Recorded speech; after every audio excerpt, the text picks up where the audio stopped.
ఎన్నికల సమయంలో మేనిఫెస్టోలో మాయమాటలు చెప్పి అధికారంలోకి వచ్చిన రేవంత్ రెడ్డి సర్కార్ తన నియోజకవర్గానికి నిన్నటి బడ్జెట్లో ఎక్కువ నిధులు కేటాయించి ఉమ్మడి మెదక్ జిల్లాకు గుండు సున్నా చూపించారంటూ ఆరోపిస్తూ సిద్దిపేట జిల్లాలో బీజేపీ శ్రేణులు ధర్నా రాస్తారోకో నిర్వహించారు.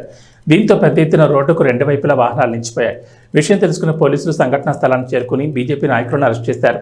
ఈ సందర్భంగా బీజేపీ రాష్ట్ర నాయకులు అంబటి బాలేష్ గౌడ్ మాట్లాడుతూ రైతులకు రుణమాఫీ చేస్తానని చేయలేదని, అంతేకాకుండా 118 నియోజకవర్గాలకు జడ్లు మొండిచే చూపించారని, రేవంత్ రెడ్డి సర్కార్ పక్షపాత ధోరణి వ్యవహరిస్తోందని మండిపడ్డారు. ఎన్నికల కంటే ముందు అనేక రకమైనటువంటి హామీలు ఇచ్చి గద్దెనెక్కినటువంటి కాంగ్రెస్ ప్రభుత్వం ఈరోజు రైతుల్ని, ప్రజల్ని, మహిళల్ని, యువకుల్ని మోసం చేస్తూ మరి ప్రభుత్వాన్ని పప్పం గడుపుతూ ఉంది.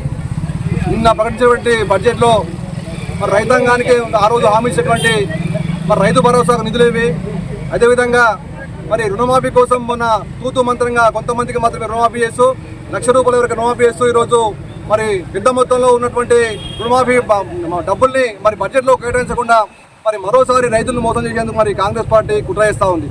అదేవిధంగా మరి ఎన్నికల కంటే ముందు మరి 6 గ్యారెంటీల ఒక పేరుతోటి మరి గద్దెనెక్కినావు. మరి 6 గ్యారెంటీల కోసం మరి ఎన్ని నిధులు కేటాయించినావు?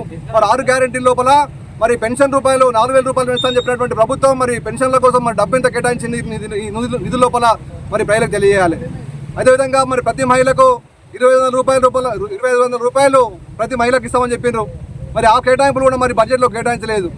మరి కాంగ్రెస్ పార్టీ తన సొంత నియోజకవర్గాలకు మరి ముఖ్యమంత్రి ప్రాతినిధ్యం వహిస్తున్నటువంటి కొడంగల్కు ఈరోజు 4,300 కోట్లు కేటాయిస్తూ మరి మారుమూల ప్రాంతమైనటువంటి దుబ్బాక లాంటి నియోజకవర్గానికి మరి నిధులు కేటాయించకుండా మరోసారి పక్షపాత వైఖరి అవలంబిస్తూ మరి తెలంగాణ ప్రజలటువంటి 118 నియోజకవర్గాల ప్రజలు మరి మోసం చేస్తూ ఉంది.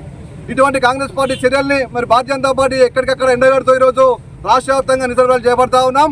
ఈ ప్రభుత్వానికి బుద్ధి చెప్పే వరకు మరి నిరసన కార్యక్రమం కొనసాగుతుందని చెప్పి ఈ ప్రభుత్వాన్ని హెచ్చరిస్తా ఉన్నాం. తెలంగాణ ప్రభుత్వం నిన్న ప్రవేశపెట్టినటువంటి బడ్జెట్లో మా దుబ్బాక నియోజకవర్గానికి ఉమ్మడి మెదక్ జిల్లాలో ఉన్నటువంటి ఏ నియోజకవర్గానికి కూడా ₹1 కేటాయించకపోవడం అనేది ఈ దుబ్బాక నియోజకవర్గ భారతీయ జనతా పార్టీ పక్షాన మేము ప్రభుత్వ వైఖరిని తీవ్రంగా వ్యతిరేకిస్తూ ఉన్నాం.